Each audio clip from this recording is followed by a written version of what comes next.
Hello, everyone, and welcome to the Poet Miner podcast. I'm your host, Poet Miner. Today's topic is From Shyness to Coaching. And here to speak on the topic today is my special guest, Lisa Barron. Lisa Barron is a certified coach at the Napoleon Hill Institute. Welcome to the show, Lisa. Oh, thank you. Thank you for having me. I'm excited. I see you on some things in Napoleon Hill Institute. You're also a member, and yeah, this is going to be fun. Awesome. Let's dive in. Let's start with I see you met Bob Proctor. That's how you got into the Napoleon. Yeah, yeah. So give So us a little that's story about that. yeah. So that brought me all into this world and changed everything. So um, it was I had a physical boutique, a store where I sold home decor, and COVID came along. And I was going to be closed. I knew that they were going to close me, for the government. So I had to prepare, and then I had to get my physical store to be an online store right away because I still had to pay the rent even though the people weren't going to be shopping. Hmm. So I had to figure something out fast, and I started figuring out all these marketing things, selling online, and all that stuff. And when you're doing that stuff, all these personal development things come in your feed because entrepreneurs are usually into personal development. And so I was being flooded with all this stuff, and I took one course on how to market yourself, and they one of the homeworks was to watch the movie The Secret, and Bob Proctor was in that movie. Yeah. And so that's how I kind of first knew about him. And then, of course, seeing him on YouTube and all those places um, brought me in, and he was really exciting. And he grew up poor, and he studied this book, Think and Grow Rich by Napoleon Hill, which is what we do at the Napoleon Hill Institute. And he studied that book for 62 years every single day. What? And he thought and grew rich. Literally, he was mega millionaire. And he had a coaching business teaching people about Think and Grow Rich. So I would go to all these free events. They have free events and paid events like everybody. That's part of the marketing. And so I would go to all the free events. And every time you go and you sign up, you get emails or a message that says, we have a success associate, or I forget the name, Mhm. have a call with this person, and they'll see if you're a right fit for signing up with us. And I would never do it, but I would keep going to those free things. I would even get up. Some of them were at 6 in the morning. Some Mhm. of them you would have to be there at 6 in the morning, and then they would do another one like at 11 and another one at 3. And I was going to them all like crazy. And I saw all the success advisors, but then I'd seen one lady on there, and I was just drawn to her, and I didn't know why. And um, then she came on and talked once, right? And I was like, oh my God, there's something about this woman. This has to be my coach. I know this woman is gonna be my savior. Somehow I'm gonna do something, be something with her. And I just knew it. And then she became my associate, and I made that phone call. So that's how I met Cleona. And Cleona is the CEO of the Napoleon Hill Institute now. Yeah. So I met Cleona and I signed up for her coaching. And Bob Proctor had just passed away, and she worked there, and things had changed. So she didn't have the same vibration. It didn't feel right working there. So she left, and we were still in touch. So one day, um, I would message her on Instagram, say, hey, how are you doing? Like we kept in touch. Mhm. And one day I just said, oh, I'm gonna text Cleona on Instagram, and how you doing? And she came back with a message to me saying, I'm starting something new, and it's called a self-confidence camp, and I want to gift it to you. Do you want to come? It's like a course like Bob Proctor does. And I Yeah. said, of course. So I got in that, and it was supposed to be a few weeks, and I think it lasted 8 weeks. Mhm. And then Can I just stop you there for one moment, yeah, Lisa? Just yeah. explain to the people what is the self-confidence camp? Oh, What? yes, of course. So it's a course, and Cleona leads it on Zoom calls, and she helps you with your self-confidence using the principles of Napoleon Hill. She teaches lessons of the principles, and in one part, she wants you to rewrite your life, like write a new life, do the life you want, and it's really awesome. And and at this point, Zoom was new and I didn't feel comfortable on camera. Like I would always never put my camera on. And I remember one day she said, "Hey people, this is a self-confidence camp, not a hiding camp." So so I put my camera on. I got braver and braver, and then the camp ended and everybody wanted more. And then she announced she was going to start the Napoleon Hill Institute. He Ah, had gone she got a download, a great idea that she was going to contact Don Green, who is the CEO of Napoleon Hill's Foundation, which is a charity that supports his work and has the archives of all his work. wow. And they donate their money. They're on the university campus in Wise, Virginia, and they donate money to the university for students for scholarships. So I was so lucky I got to be there last fall, and they donated, I think it was $2 million to the university, and then the university doubled that plus more. So that Wow. was amazing. You're also Okay. a founding member of Napoleon Hill Institute. How did Yes. you become a founding member? Yeah. So Cleona announced that she was starting the Napoleon Hill Institute. She had been purchased the rights from Don Green, and we could become coaches or take a mentorship program um, in her new business, the Institute. And if you joined to become a coach right away within the first month, you would be considered a founding member. And what's so special about this is that there's no other coaching place in the whole world that is allowed to teach this stuff and licensed by the foundation, right? We are the coaching division of the foundation. And there's maybe less than 100 of us coaches who are certified completely to teach this stuff. So it's really an amazing thing. And so yeah, that made me become a founding member. I I was I was tormented because I had my physical store and I had to be there all day, every day. I had Mondays off, but Mondays I had to go out to clients and go to the Chamber of Commerce and all these things. And I was thinking, I want to be a coach because when I've been watching the Bob Proctor things, I was imagining myself being on YouTube teaching this stuff because I loved it. And I thought, oh man. And I even picked the song that I wanted to be my introduction, but I never told anyone. But Uh-huh. it was a secret in my heart that I wanted to do that. And so I couldn't resist when she gave the offer. I said, whatever, I'll deal with the store, but I can't pass up this opportunity. So that was lovely. And I got to meet so many lovely people who are now my friends and colleagues. And then that year, this was in January was the founding time. And then in April, we had an event in New York City. It was called the Founding Members Event.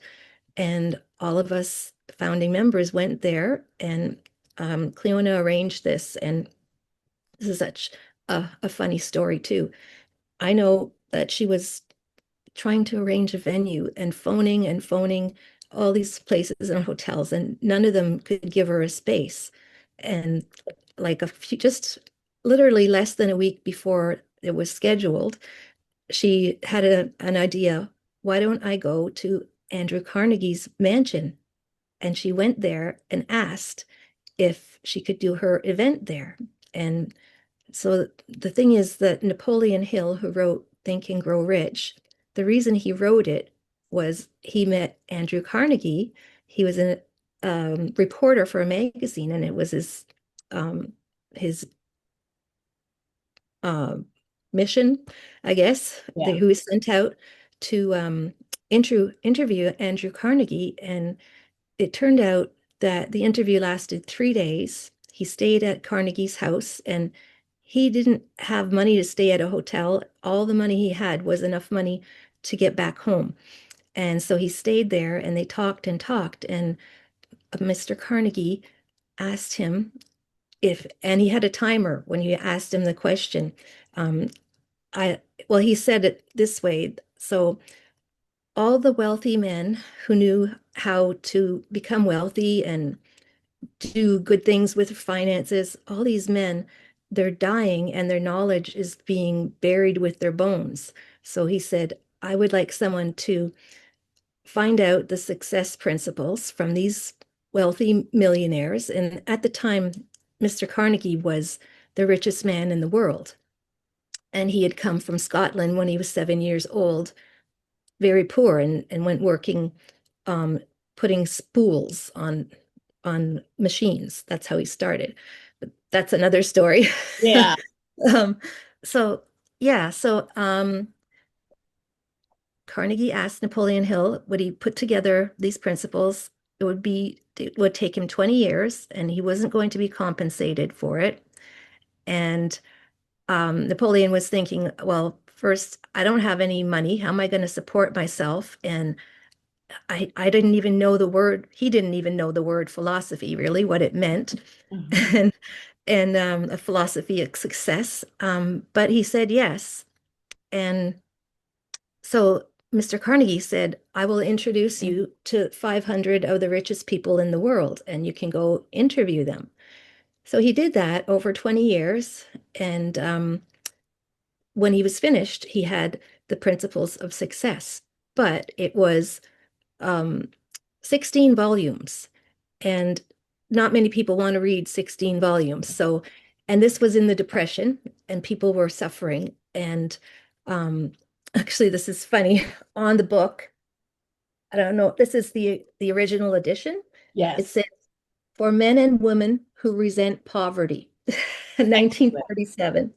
So, um, yeah, so he got the book, and he condensed those success principles into that book, and people would buy that because it was you can absorb from that book. Yeah. But the 16 volumes, it's like getting a university degree. So It is. so yeah, so we had the event in New York City, Mhm. and one of the days we were allowed to go in Mr. Carnegie's library in his mansion just off of Fifth Avenue, or not Fifth Avenue, Central Park.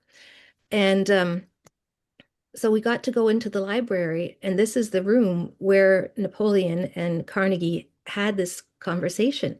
And nobody had been in there for over 100 years, but they let us in. It's Wow. giving me goosebumps. And they had trans no, an historian came and did like a big slideshow of the history of Andrew Carnegie and Napoleon Hill and New York City. And at the time when Carnegie was on top and very wealthy, it was called the Gilded Age. So that was the age where normal people could become wealthy. It had always been that whatever level you were born at, you usually stayed there unless you were royalty, or if you came from a rich family, you could do things. A normal people couldn't go to libraries. You had to go to a university to get the libraries and the books. Am I? Yes. So Carnegie died before the book was published. Mhm. And so we put this in that library. So that's, an historical moment. That book had never been in that library. So that was really crazy. And then we also had the event in another building, this beautiful old hotel. And it turned out that Andrew Carnegie had owned that building.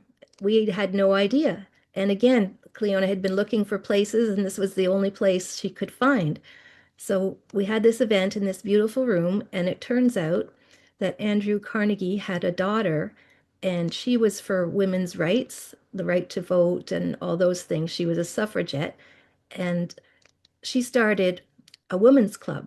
Back then, men could have their men's club where they would sit with their cigars and Mm. whiskey and talk about who knows what, and women weren't allowed. And so she created the first women's club in that building, and that's where we had our founding event. So that was just crazy. Like, what, how does this happen? Yeah. Full circle. Full Yeah, circle. full circle. So, that was an amazing opportunity to see all my Zoom friends in person and, get to know them and hang out in New York. For those of for those people who don't know, could you just touch on the principles in the Think and Grow Rich? Because I think Mhm. like 13 principles. Yes. Oh, this is so funny because 2 weeks ago we had a famous memory expert come on our meeting and ask us if we knew the principles in order, and he taught us a trick how to memorize them so we don't have to look in the book anymore. So I'm going to tell you them. The first one is desire, faith, autosuggestion, which is affirmations, Mhm. specialized knowledge, imagination, organized planning, des desire, and persistence, mastermind group, um, mystery of sex transmutation. You, Yeah. you remember it on parts of your body, actually. It's a really Yeah. fun. And the brain. Nope. It's um subconscious mind, the Mm. brain, and the sixth sense. Like Ta-da! touching your nose and you, Yeah, it's a really fun technique because your memory has permanent things, like you know where your feet are and you know where your legs are. So you put a funny image that reminds you of the thing you want to remember. You imagine it on your foot and then on your shin oh, I'm and gonna on your write it knee, down. your thigh. The man who did this, his name is Kevin Horsley, Horsley. So he lives, I think, in South Africa, and he's written books on memory. He has Guinness World Records for memory, for memorizing pi and all these crazy things. But I love this trick. Can we go through a few more books that you have? One of Oh them is yeah. Tycoons, and I Yes, think that I has wanted to mention yeah. this. This is a book called The Tycoons, and these are the men who built America's economy. And it's Andrew Ford and John Rockefeller and J.P. Morgan and the other one, his name is Gould. I can't remember his first name. So, as I was saying at the time, you couldn't get rich and be wealthy on your own and get an education even if you weren't wealthy. But Mm. these men managed to do this. And Andrew Carnegie became the richest man in the world. And at the end, he decided to give away all of his money. And then the others wanted to do it too. So they were having competitions, giving away their money. And Andrew's money is still being given away today. Like 100 years later, his foundation is still giving out money. That's how much money he had. Wow. So he used these principles. He was poor by boy from Scotland, came to America, got the job putting the spools, and then he got another job in the telegraph office. And he was doing it so well that the boss took him under his wing and lent him books, and he could take books every week. And he educated himself, and eventually he he got enough money to make some investments, and he started his own business. And he used the principles. He did not his was a steel empire, and he Hmm. didn't know how to make steel himself, but he knew the mastermind principles. You get a mastermind of people who work for you, who know how to do the things you don't, and to give you advice. So that's how he ended up running his business and becoming the richest man in the world. And he built big cities because before, buildings were made of wood and there couldn't be skyscrapers. But because he made the steel and he started making bridges and supplying steel for railroads, that grew like New York City and Yeah. Pittsburgh and Philadelphia. And so that was amazing. And JP Morgan, he kind of um, invented the finance industry. Gould, he was a railroad mogul. And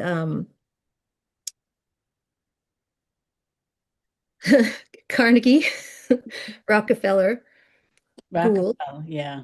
Yeah. So they were And like the first original mastermind group.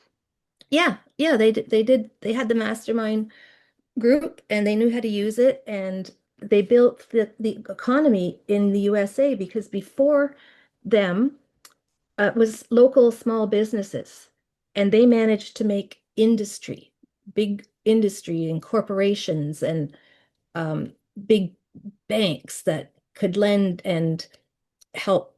The banks could lend the money to the people who wanted to build the skyscrapers, and this built America. Before it wasn't possible to do all that stuff. So these men, they really, um, let's see, I was going to see, the modern American economy was the creation of four men, Carnegie, Rockefeller, Gould, and Morgan.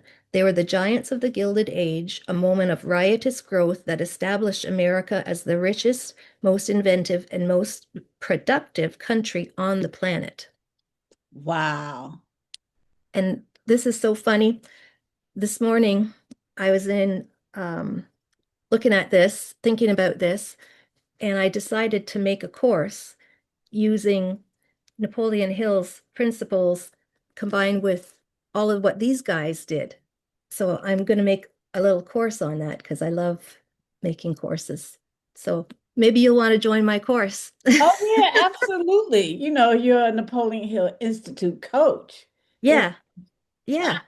So yeah, this is what happens. One of the things Napoleon talks about is infinite intelligence. That's when you get these downloads of amazing ideas. And so I had one today. we have two more books to go through. Oh yeah. The 90 So day. Which one? yeah. So this one, Yes. 90 Days to a Positive Mental Attitude, Mm, written by Don Green, who is the CEO of the Napoleon Hill Foundation. So these are 2 or 3 pages for each chapter for 90 days so yes. that you can have a positive mental attitude, which is another one of the principles. And so I'm reading this book with one of our coaches.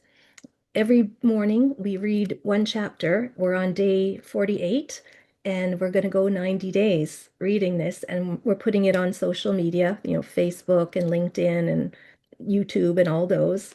And we're starting to have people follow us and watch them.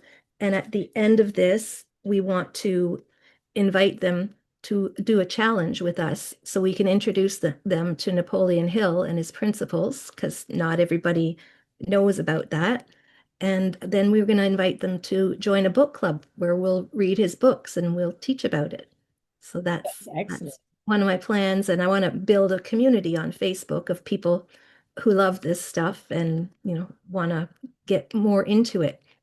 Because Think and Grow Rich isn't Napoleon's only book. He's probably written 40 or 50 books. There's so many, and I've read a lot of them, but not all of them. So I can put more insight into it because the other books say the same thing in a different way and have different stories around them. So it's great for me to have people in my group that I can help teach this to because I've got so much knowledge from all the other books and it helps understanding that one because that book is not one that you read and you're done. It's a book to study, like Bob Proctor studied it for 62 years. Absolutely. As a coach, do you have a certain format that you have to follow? Or as long as you're teaching the principles of Napoleon Hill and you stay on that level, you're okay. Mhm. Yeah, well, actually, at the Institute, there's 2 levels of coaches. The phase 1 coaches are able to teach the principles, and they are not allowed to be certified as a coach if they haven't embodied them and had a transformation in their life. So they have to go through a certification process. And once you do that, you're allowed to teach and have Zoom calls and do like group coaching, but you're not allowed to do one-on-one until you've completed phase 2. So phase 2 we have a coaching manual, and we have to follow the guidelines of that manual, and we have to that's how we coach our people and help them, our clients. Mhm, And so that's more about knowing how to coach, knowing when you're one-on-one mhm. coaching someone, it's not about you, it's about them. Yeah. Wow. Okay, people, I don't want you to think that everything was smooth sailing. For Lisa, tell us the story about the difficulty you had with your store. You don't have to go Mhm. into all of it, but you had told me that Cleona had explained your Yes. manifestation predicament. Hmm. What manifested that? Yeah. So I had my beautiful boutique of home decor, Mm, and we were closed a lot during COVID, and the sales never recovered to what they had been. Before COVID, every month we went higher and higher and higher, getting there as a new business. And then the numbers never went up, and I was suffering, but I was hanging on to that store. Like that store had to stay, like it couldn't close. I think also for my self-confidence, part of self-confidence, there's six ghosts of fear, and criticism is one of them, right? Fear yeah. of what other people think of you. And so, what if I close my store? What are they going to say? And just like being on camera, what are they thinking about me? Does my voice sound weird? Like all these things. So, Uh, um, so um, yeah, I decided that that year, if Christmas numbers didn't go up to what they had been, that I was going to close at the end of January. And, I was close to Cleona. She knows everything that's going on in my life. And um, she kind of she kind of nudged me, but I was too fixed, right? I that store had to stay, and so Christmas wasn't going that well, and I rented the property, so I went to the landlord to tell them I wanted to close at the end of January, and then he looked at my lease, which I hadn't really looked at, and then he came up to me and he said, you have to pay me for the next, it was almost 5 years because I had just renewed my lease. And he said, you're going to have to pay me that. And he gave me a deadline. He wanted to make a deal, a proposal. He said, I want some kind of settlement from you. And if you don't, I'm going to lock you out of your store. And so I sent him a proposal and he didn't accept it. And his partner wasn't there. He said he was going to talk to his partner and get back to me. And it's around 5 p.m. And the next day was the date that he said in this official paper that if I didn't have a proposal that he could accept, that he was going to lock me out. And he did. So that night, I put all kinds of stuff in my car and got some friends with trucks and took as much stuff out of there as we could. And the next day, the doors were locked. And I still had 11 days that I had planned to sell all that stuff because I was closing at the end of the month. I mhm, offered him to, even if I wasn't using the store, if I had to keep paying the rent, then I would just go there and use it as my office. And I said I would pay that until they find a tenant. And there's just, they didn't want to, I wanted a mediator. They didn't want that. They said it was a waste of money. So I was locked out. And that for me was the worst thing in my life that could ever happen. And I was devastated.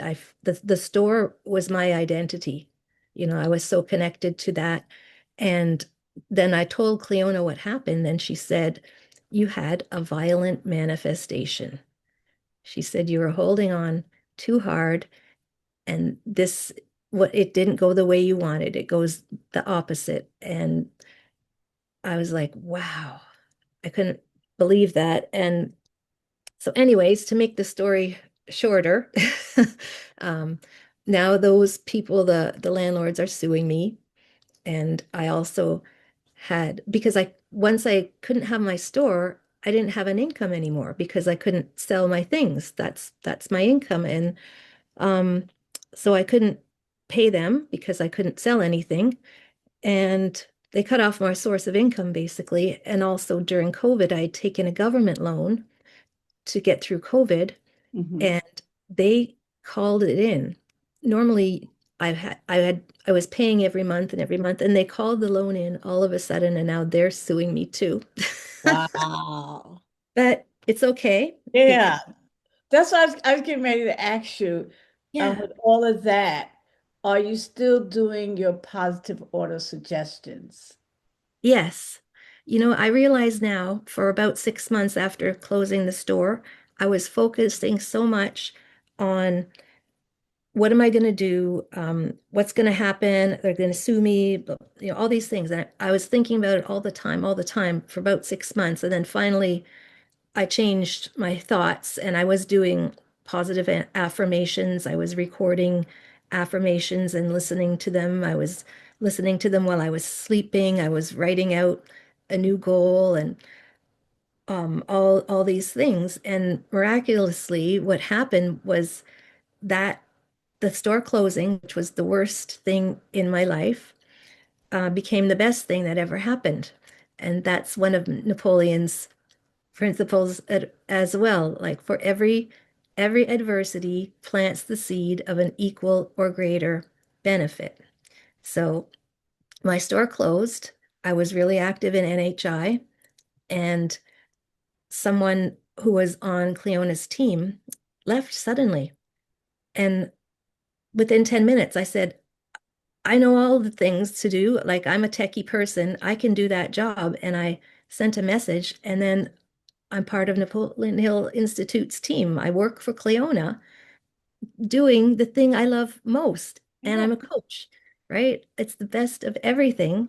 I get to be in the community every day, teach people, talk to our clients, do everything, go to the events and all that stuff, which I never thought I could do because I had a store, right? How could I do anything? And now I knew with Cleona it would change my life. Like from way back when I saw her, I knew something was going to happen. And what happens is we work together and I'm on her team and I get to talk to her every day. And her coaching, her self-confidence camp, all this Napoleon Hill stuff changed me because now I teach the classes too. I'm on Zoom every day talking to all kinds of people and I'm the leader. You know, how did that happen from going from shy, right? Hiding, lurking behind the Right. camera, it was a lurker, to actually leading the calls. And that's amazing. Yeah. So And that, that that's yeah. one of those big lessons for Mhm. out there listening and watching. Sometimes you're holding on to something, and that's Yeah, the thing you need to let go so you can live the bigger life. that's right. That's what you just Yeah, did. You was yeah, holding on to the store for dear life. yeah, Your exactly. life. I really was. And Now, now I'm free, right? yes. I I I don't have to be there 7 days a week. I'm in my office, in my own house, having the time of my life, talking to wonderful people, being in the community that I love to be in, and I earn a living from it. We're gonna have to wrap it up, but Yeah, if sure. you can, could you leave us with some words of advice for anyone sitting on the sideline thinking, oh, well, that's her life. I can't do that. I don't have any money. You know that story. What Oh advice yeah. would you give them? Yeah, well, I've been that person, right? Was always saying I can't do that, and I don't have a big following on social media. I don't have money to invest in this. You don't have to think about anything about that. You have your goal. You don't know how you're going to get to it, but you just know that that's your goal, and you focus, you keep your faith, you write your goal down, you think about it all the time, you visualize it, whatever it is, and you can do it. Like I never thought I would be making courses and coaching people and launching sales funnels and all these crazy marketing things that I do, and the people I get to meet who know my name are, all the people in the world. There's, you should have one or two people who you want to meet them, right? If there's only two people. And, I've got two of them. I had three. There's one more, but I know them and they know me, right? Wow, this stuff works. Yes. Thank you so much, Absolutely. Lisa, for being on the Thank show. you, I poet. appreciate it. Yeah, yeah, this was really fun. We'll have to chat again, and I'll see you on Zoom calls. Absolutely. Thank All you. right. Thank you. The component to this moment is a lie. Shut the door on it and just go ahead and fly. Get the vibe of desire and faith. Put them in your mental space. Always tell yourself to soar when the silence starts to roar. Elevate your broadcasts with pride and aspirations. Your desires are visible to your inner creation. Do, believe, soar, be.